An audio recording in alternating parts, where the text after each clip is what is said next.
इससे बड़े सारे लोगों के मेरे पास भर भर के मैसेज आए कि दीदी हमें ये बताइए, अभी आपकी डिलीवरी हुई है, आपने इतनी जल्दी रिकवर कैसे किया। तो मैंने इतनी जल्दी रिकवर कैसे किया, तो मैं कहीं जा रही थी तो मुझे लगा कि आज मैं वीडियो बना देती हूँ कि मैंने इतनी जल्दी रिकवर कैसे किया और मैंने कौन कौन से टिप्स फॉलो करे। जी एक नहीं, बहुत सारे कारण हैं। मैंने क्या क्या डाइट ली है, क्या खाया है, क्या पिया है, मेरी डिलीवरी से पहले मैंने किन किन क्या क्या फॉलो करा था, क्या क्या नहीं। तो ये सारे रीजन थे कि मैंने रिकवर कैसे किया, तो सारा एक एक करके बताती हूँ। नंबर फर्स्ट, अगर आप डिलीवरी के वक्त मतलब डिलीवरी से पहले बहुत अच्छी डाइट लेते हो तो वो ये केवल ये नहीं है कि आपके बच्चे को ही लगेगा, आफ्टर डिलीवरी आपको भी फायदा देगा और आफ्टर डिलीवरी आपको फायदा होगा। और डिलीवरी से पहले मेरे हस्बैंड ने अराउंड मुझे 5 से 6 किलो ड्राई फ्रूट्स खिलाए थे, जबरदस्ती। मैं चाहे खाऊं चाहे ना खाऊं, वो जबरदस्ती उन्होंने मेरे को ड्राई फ्रूट्स खिलाए और मैंने कम से कम 5 से 6 किलो ड्राई फ्रूट डिलीवरी से पहले ही खा लिए थे, क्योंकि मैं पुणे आ गई थी। और मतलब मैंने वो ड्राई फ्रूट्स खाए थे जो गर्म नहीं होते। ये केवल मिथ होता है कि सारे ही ड्राई फ्रूट्स गर्म होते हैं, ऐसा कुछ नहीं है। बहुत सारे ड्राई फ्रूट्स ऐसे भी होते हैं जो गर्म नहीं होते हैं, जैसे कि अखरोट हो गया, अखरोट की तासीर गर्म नहीं होती। किशमिश हो गई, किशमिश की तासीर गर्म नहीं होती है। काजू हो गया, काजू की तासीर गर्म नहीं होती। तो मेरे हस्बैंड ने मुझे बहुत सारे ड्राई फ्रूट्स खिलाए थे डिलीवरी से पहले, तो इससे मेरी डिलीवरी में भी बहुत ज्यादा हेल्प मिली। और सेकंड बात, मैं बहुत जल्दी रिकवर हो पाई। दूसरी इंपॉर्टेंट थिंग, मैंने डिलीवरी से पहले लॉट्स ऑफ दाल पी थी। दाल इन द सेंस, मैं हमेशा दाल को उबालती थी और दाल को उबालने के बाद मैं दाल से ही आटा मारती थी। मैंने पानी से आटा नहीं मारा, मैंने दाल से ही आटा मारा। दाल से मैंने आटा मारा, डिलीवरी से पहले की बात है, ये दाल से ही आटा मैंने मारा। ठीक है। तीसरी बात, मैंने डिलीवरी से पहले बहुत घी खाया। मेरे हस्बैंड ने मुझे बहुत घी खिलाया, मतलब वो मेरे को दूध में डाल के और ना दूध को फिर चला कर, ताकि मुझे घी नजर ना आए, लेकिन टेस्ट से तो पता चल जा रहा था। मैंने बहुत घी खाया। इनफैक्ट अगर मैं ये कहूँ कि डिलीवरी से पहले मैंने अपनी बहुत केयर करी मेरे हस्बैंड ने बहुत केयर करी डिलीवरी से पहले, तो इसमें कोई परेशानी वाली बात नहीं कि मैंने बहुत केयर करी डिलीवरी से पहले। दूसरी और इम्पोर्टेंट बात इतनी जल्दी रिकवर होने का, दूसरी बात यह है कि आफ्टर डिलीवरी भी मैंने अपनी बहुत केयर करी। मैंने नहीं, मेरी मम्मी ने बहुत ज्यादा मेरी केयर करी। नंबर 1, मैंने 1 महीने तक नॉन स्टॉप मालिश वाली लगवाई, जिससे आपकी बॉडी का एक जो दर्द होता है बॉडी में आफ्टर डिलीवरी वो निकल जाता है। तो आफ्टर डिलीवरी आपको मालिश कराना बहुत ज्यादा जरूरी होता है। वैसे तो कोशिश करिए कि आफ्टर डिलीवरी आप कम से कम 3 महीने तक मालिश करवाएं, लेकिन अगर आप 3 महीने तक मालिश नहीं करवा पा रहे तो कम से कम 1.25 महीने, मैंने तो 20 से 25 दिन मालिश करवाई, क्योंकि मेरी ट्रेवलिंग ही इतनी ज्यादा थी कि मैं बता नहीं सकती। मेरी ट्रेवलिंग बहुत ज्यादा थी कि जब मेरी बेटी 10 दिन की थी, तो मेरी बेटी का जो हवन हुआ था वो 10 दिन में हुआ था। जब मेरी बेटी 10 दिन की थी तब मैं 7 घंटे की ट्रेवल करके अपने ससुराल गई थी।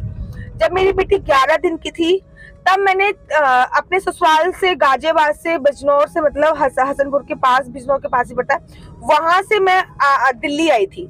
और जब मेरी बेटी 1 महीने की थी तो मैं दिल्ली से पुणे आई थी। तो मेरी तो ट्रेवलिंग ही बहुत ज्यादा रही है, और तो इसलिए मैं ज्यादा मालिश नहीं करवाई, लेकिन मैंने 20 से 25 दिन बहुत ज्यादा मालिश करी, बहुत ही ज्यादा मैंने मालिश करी। नेक्स्ट पार्ट में बताती हूँ। मैंने बहुत आफ्टर डिलीवरी मेरी मम्मी जी ने मुझे एक लड्डू बना के दिए थे, ड्राई फ्रूट्स के लड्डू। सारे ड्राई फ्रूट्स को पीस कर मिक्सी में, सारे ड्राई फ्रूट्स को उन्होंने पीसा, और पीसने के बाद उसमें गोंद मिलाया, उसमें गुड़ मिलाया, और जिसको गोंद के लड्डू भी बोलते हैं, गुड़ के लड्डू भी बोलते हैं। आफ्टर डिलीवरी मैंने वो बहुत खाया, बहुत ही ज्यादा खाए। मतलब मैं 2-3 लड्डू सुबह खाती थी, 2 लड्डू शाम को खाती थी, 5 लड्डू दिन में खाती थी। सर्दी का टाइम था, मैं डाइजेस्ट भी कर रही थी। रीजन ये था, कम से कम आफ्टर डिलीवरी मैंने 1 महीने में 7 से 8 किलो ड्राई फ्रूट्स खाए हैं। आफ्टर डिलीवरी 1 महीने में मैंने इतने ड्राई फ्रूट्स खाए हैं। ठीक है। नेक्स्ट बात, मेरे ससुराल में एक चीज बनती है जिसको कहते हैं छोका। मतलब आपको दूध होता है, उसमें ड्राई फ्रूट्स होते हैं और उसको छोंक दिया जाता है, छिन की आवाज आती है, तो दैट इज कॉल्ड छौका। तो वो मैंने 10 से 15 दिन तो वो मैंने छौका जरूर और जरूर पिया है।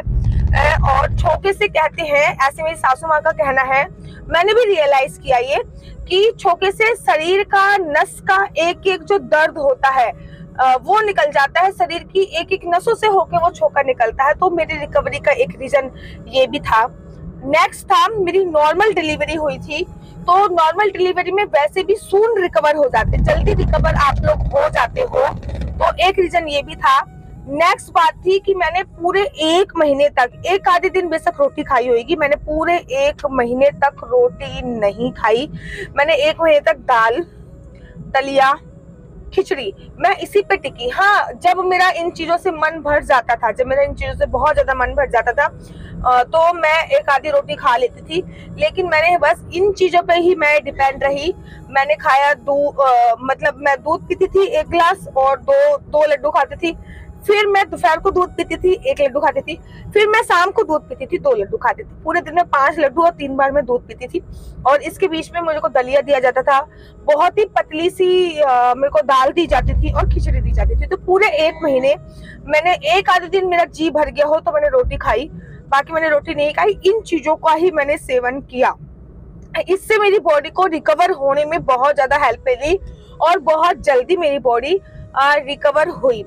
नेक्स्ट पार्ट जो होता है, घी। मेरी सासू माँ ने मुझे लॉट्स ऑफ घी खिलाया। अराउंड मैंने 3 या 4 किलो घी खाया होगा। मतलब मेरी सासू माँ ने मुझे पूरे 2 किलो की एक बोतल भर के दी थी, जो मैंने लड्डुओं में भरवाई थी, जो मैंने लड्डुओं में डलवाई थी, और पूरा घी मैंने ही खाया वो। तो वो घी मैंने खाया, जिससे मेरी बॉडी रिकवर होने में बहुत ज्यादा हेल्प मिली।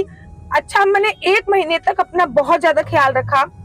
ख्याल रखने से मेरा मतलब है कि मुझे पता था कि पुणे आने के बाद सारी रिस्पॉन्सिबिलिटी मेरे पे आनी है। खाना हो गया, लड्डू गोपाल हो गया, सिया रानी हो गई, पूजा पाठ इत्यादि, वीडियो वगैरह।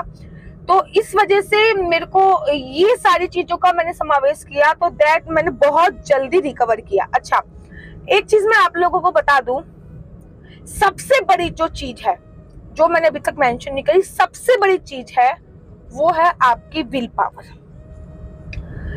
मेरी चाचा की बहू है, मतलब मेरी चाचा, मेरी भाभी मान लीजिए, मेरी चाचा की बहू, मेरी भाभी, उसके ऑपरेशन से बच्चा हुआ, बड़े ऑपरेशन से बच्चा हुआ है, ठीक है। और आज वो उनका जिम है, जिम में ट्रेनर है और वेट लिफ्टिंग करती है। बड़े ऑपरेशन से बच्चा होने के बाद, लोग कहते हैं ऑपरेशन से बच्चा होने के बाद जिंदगी खराब हो जाती है, जिंदगी नर्क हो जाती है, ये हो जाती है, फलाना। आपका मोटिवेशन, आपकी विल पावर स्ट्रांग होनी चाहिए। विल पावर सबसे बड़ी चीज होती है, और लोगों ने ना अपना विल पावर इतनी डाउन कर रखी है। तो मैं जब उसको देखती हूँ, उसकी वीडियोस देखती हूँ या फिर उससे बात करती हूँ, वो वेट लिफ्टिंग कर रही है इस टाइम पे जिम में, और योगा भी सिखा रही है, बहुत टफ आसन कर रही है, जबकि उसका सिजेरियन मतलब सी सेक्शन से हुआ है बच्चा। उसके बाद वो ये सारी चीजें उसने करी। तो और मैंने आपसे बोला ना, सबसे मेन इंपॉर्टेंट चीज है वो है आपकी विल पावर। और विल पावर आपकी कैसे इंप्रूव होएगी? वो आपकी इंप्रूव होती है जब आपका ओरा क्लीन होता है। तो आपका ओरा क्लीन होना बहुत जरूरी है। जब आपका ओरा क्लीन होएगा, आपके अंदर की वाइब्रेशंस क्लीन होंगी। अपने आप को मत बनाओ ऐसा कि भैया नहीं, मैं नहीं कर सकती। You can do it everything. तुम सब कुछ कर सकती हो। आपको ये सोचो कि हाँ, मैं सब कुछ कर सकती हूँ। मेरे से सभी लोग बड़े अचंभित हुए जब उनको ये पता चला कि मैंने 9th मंथ स्टार्ट ही हुआ है और मैं 9 मंथ में अकेली पुणे से ट्रेवल करके दिल्ली आ गई। तो तभी लोग बड़े अचंभित हुए। उसके बाद मेरा 1 महीने का बच्चा था, लड्डू गोपाल था मेरे साथ, और मेरी 1 महीने की मेरी बेटी थी। उसके बाद मैं ट्रेवल करके दिल्ली आ गई, दिल्ली से पुणे आ गई, और पुणे आ गई। तब भी सभी लोग बड़े अचंभित हुए कि 1 महीने का बच्चा लेके, लड्डू गोपाल को लेकर, और दिल्ली से पुणे आ गई। तो भाई ये सारी चीजें मैंने आपसे बोला ना, सब गेम जो होता है वो यहाँ का होता है, माइंड का होता है। तो अपनी विल पावर को स्ट्रांग रखिए, और जो मैंने आपको टिप्स दी हैं उनको फॉलो कीजिए। आपको कोई टिप्स देना है? मेरे हस्बैंड्स को मैं टिप्स देना चाहूंगा कि प्रेगनेंसी के दौरान अपनी बीवियों का बहुत बहुत ज्यादा ख्याल रखें। Thank you. तो मैंने आपसे बोला ना, इन्होंने मेरी बहुत ख्याल रखा प्रेगनेंसी के टाइम पे, और स्टार्टिंग के 3 महीने तो मेरे से कुछ नहीं खाया गया। बीच के जो 3 महीने गए थे, 3 से लेके 6 महीने के बीच में मेरी जो डाइट हुई है वो 3, 4, 5, 6 इन मंथ में ही हुई है। तो यही टिप्स मैं आप लोगों को देना चाहूंगी कि अपने विल पावर स्ट्रॉन्ग रखिए और खाने पीने का नियम रखिए। राधे राधे, हरे कृष्णा, हरि बोल।